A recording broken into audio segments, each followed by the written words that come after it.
Hi, my name is Hady. I'm the wine buying, wine planning director of Naked Wines USA. This means I'm the lucky guy who, as a job, has the mission to find winemakers, find very good wines, make good wines, and offer it to our angels. And one of my responsibilities is putting together our fine wine club selection. And for this first shipment, I wanted to make sure that we start on a good note.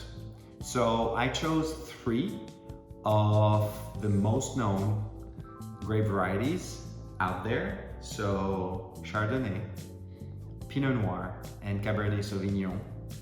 And I chose these wines into pairs.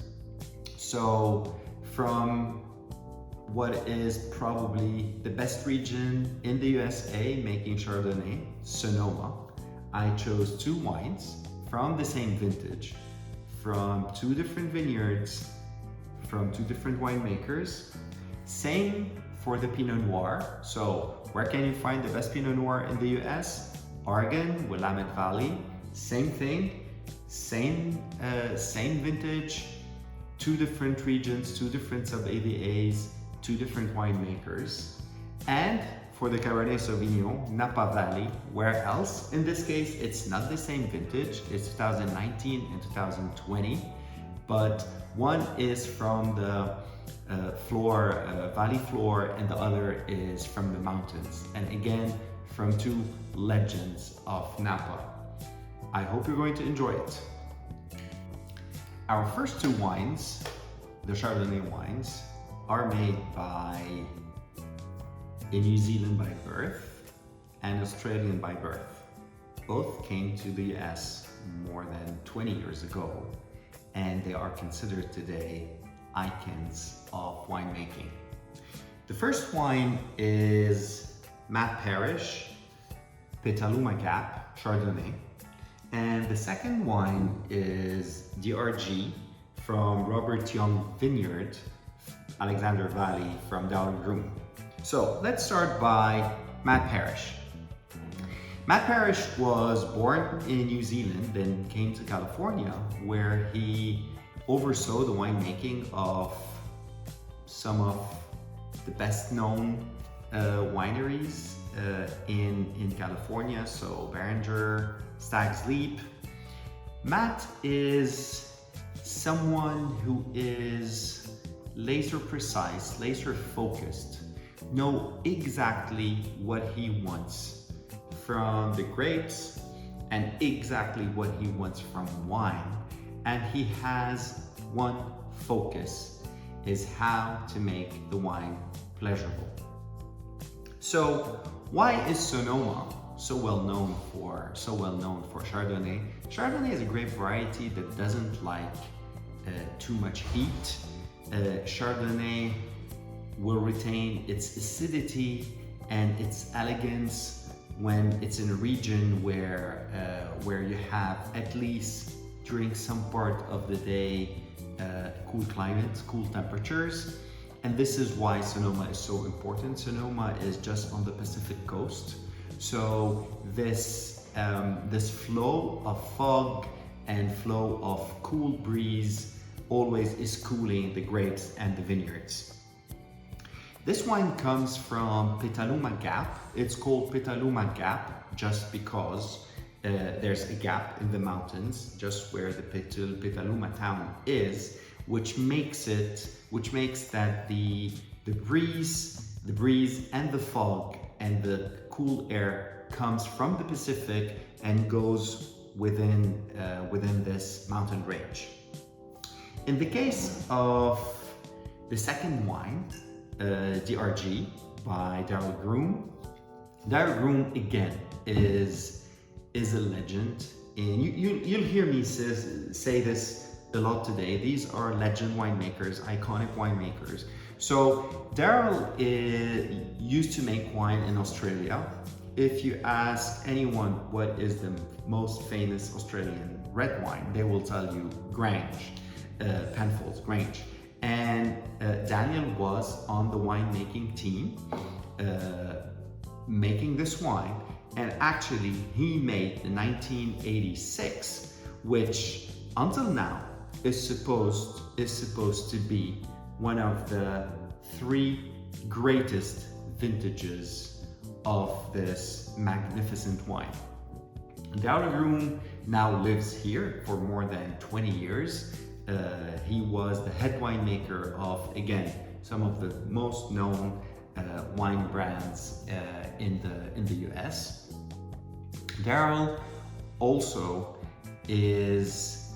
has one cause that is very, very important to his heart, which is heart diseases. So child heart diseases. So with his family, they raise every year through selling their wines money that goes into heart diseases charities for children.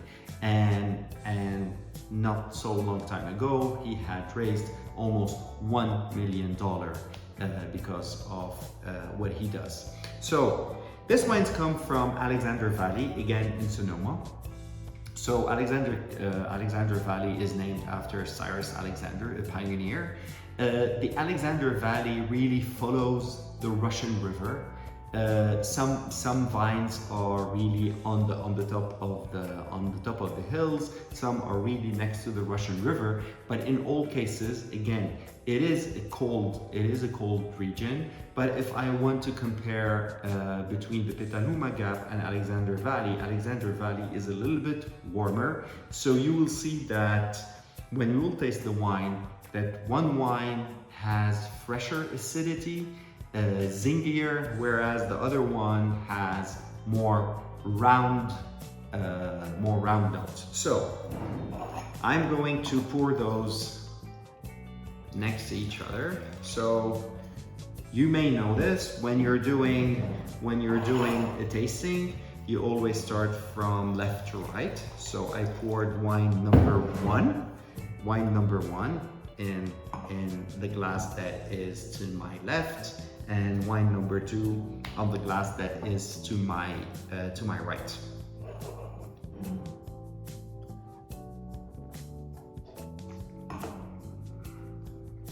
Right away, when you taste Matt Parish wine, you have this juicy peach, nice freshness, ripeness, a lot of complexity, but it doesn't go toward very ripe fruit. I will start comparing between these regions, these wines, and other regions. Burgundy is the region where some of the best Chardonnay of the world are made. And if I would compare the 2 wines, one would be more toward the northern Burgundy or Chablis, more on this freshness, whereas the second one, Daryl Groom wine, will be more on roundness and ripeness. Tasting the second wine.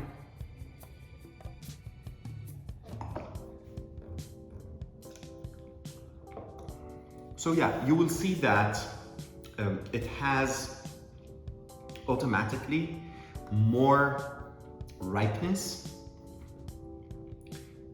a little bit like ripe tropical pineapple, a hint of butterscotch. Both wines spend some time in oak barrels, but you feel it a little bit more on the second wine.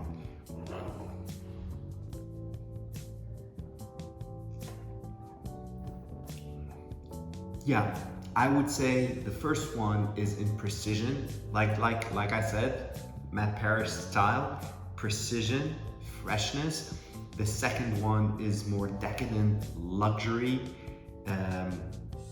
complexity, and yeah, pure indulgence. I hope you like these 2 wines. They are really an excellent representation of what the Sonoma County region makes at a really very high level Chardonnay. is the Pinot Noir from Yamhill-Carlton by Chris Baker. Chris Baker started making wine 15 years ago. I think he had its hand in making some of the best wines in Oregon, and he really has a passion for Willamette Valley, and especially those small different sub-AVAs. The Willamette Valley is a very big region, and for a grape variety like Pinot Noir that is very sensitive to its terroir, to where it's grown, and really giving a different personality of wine depending on the region and definitely depending on the winemaker. Really those small differences, and be it geography, be it climate, in those sub-AVA makes a huge difference. The second wine is Left Hand by Wright. Again, same vintage, 2021, and it's from sub-AVA called Eola-Amity.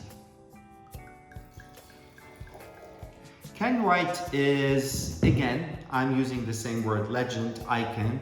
Wright was the first Pinot Noir winemaker to be put on the cover of Wine Spectator as the Pinot Noir master.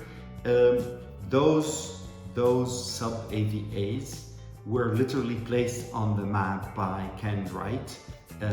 He was working very actively to make these AVAs recognized. His wines, Wright wines, are some of the best Pinot Noir ever produced in the Willamette Valley, and we are very honored to have Wright with us making wine for our angels. First wine.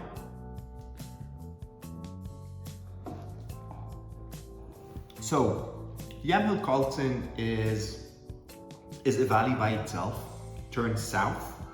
It is, I mean, in a cool climate region. Yamhill-Carlton is probably the warmest, so you'll always see that the wines coming from there have this ripeness, black cherry, ripe raspberry,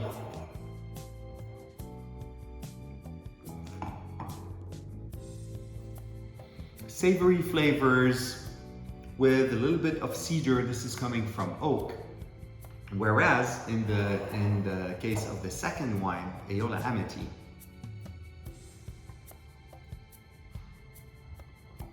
Eola-Amity would be one of the coolest regions in Willamette Valley.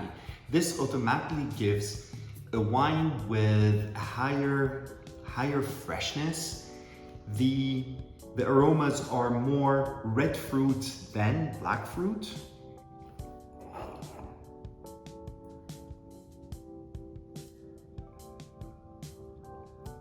But again, you have what we call an elegant structure, silky tannins. Both wines are easy wines in the sense that they are easy to drink, but with huge complexity.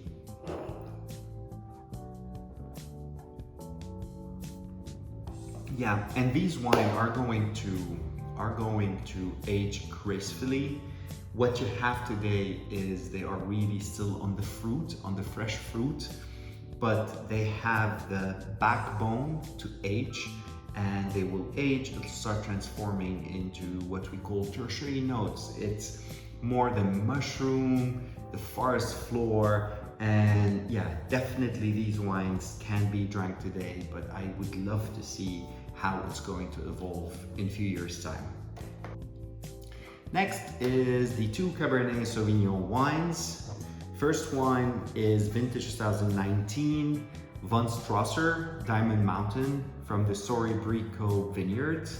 And the second wine is Ode to Harold by Daniel Barron, 2020 vintage, made in Oakville, Napa.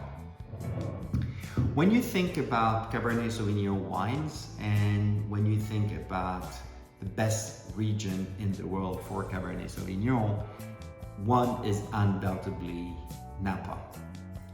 Napa has this, again, particular climate, not very warm, not very cold. In the morning, you still have the fog coming from the Pacific, but it blows away in the afternoon. And this combination makes it one of the best places in the world to grow this grape. But again, Napa Valley is not small. Napa Valley, you have the valley floor and also you have the mountains. And this is why I chose two. The two wines come from one of the best sub-AVAs in Napa Valley, but one comes from the valley floor and the other comes from the mountain. The first wine, the Strasser, is made by a winemaker called Rudy van Strasser, and again, he's a legend in Napa. Rudy came with his family in 1990 and found vineyards and developed a winery on the top of Diamond Mountains, and he was actually the person who made this region become a recognized AVA. So Diamond Mountain on the top of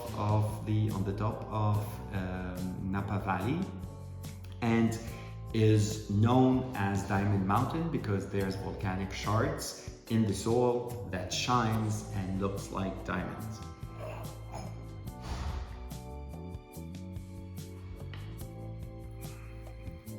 Yeah, this is what a Napa Cabernet is supposed to be.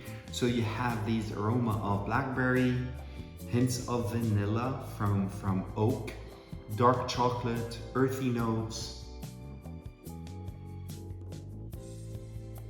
And these wines will evolve beautifully in the bottle, but will also evolve in the glass. With such wines, I would say open it, leave it, come back to it from time to time, see how the wine is evolving in the glass. These are the epitome of complexity in wine. The second wine is by Daniel Barron, Ode to Harold. So, Daniel Barron, I haven't used yet the word legend or icon today.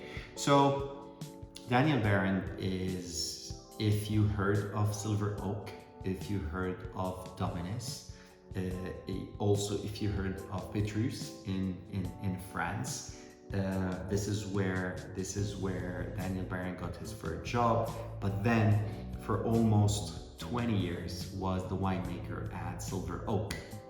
And Daniel is known for his wines, which are beautiful, complex, easy to drink, velvety tannins, and this is the best wine that Daniel Barron makes. And he called it Ode to Harold because Daniel had two very important Harolds in his life. His father was called Harold, but also his professor of viticulture was called Harold Olmo. And Harold is probably the most important viticulturist in the US and in the world. He really pushed viticulture in the US to progress, both science and practice, and this is why Daniel Barron decided to, in homage to him, to make this wine and name it after him.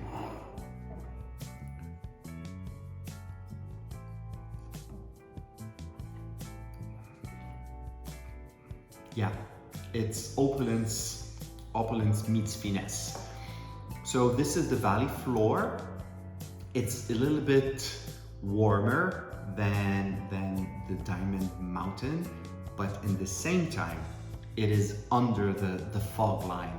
So even though temperature can be sometimes a little bit warmer, this fog makes that until the half of the day in summer, you have less sunshine, so you have a longer growing period, bringing freshness finesse, plum, black cherry, and I love the finish. The finish keeps on going and going, and yeah, you have the aromas, the flavors in your mouth long after you swallow. Both wines can be drank today, but both wines have an incredible aging potential. Enjoy it. So that's it for our first case. I really hope you enjoyed the wines.